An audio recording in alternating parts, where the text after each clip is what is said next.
stressed and contracted and release. And let's just visualize how our hips would work that way, okay? It will help us a lot to utilize the right muscle and the right tension to apply those tension into the steps. Recently, I've been thinking about one subject a lot is our hips. The hip flexor. You hear me and talked about a couple weeks ago about the sense of expand, release from our hip flexor. Then I'm thinking, yes, there is a expand and stretch and release element about hip flexor. But what about contraction?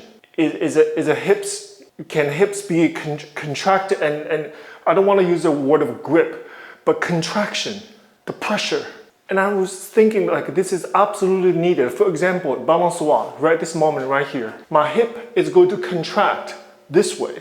This is the only way to use it, the hips in the proper way in order to bring our leg up without using other sources of energy, right? Hip flexor contracts, the leg up, isolate. And how do we make this leg? I always talk about jeté has to be strong and isolated.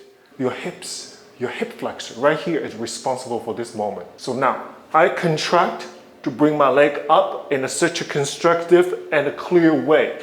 Right away, when I brush to the back, this hips has to think. You have to release and expand and stretch the hips right here. So it's constant. Tension, release. Tension, release. Like an accordion, like the instrument. There's a breathe. There's a constant being stressed and contracted and release. And let's just visualize how our hips would work that way, okay? It will help us a lot to utilize the right muscle and the right tension to apply those tension into the steps, okay? Right here, hip flexor.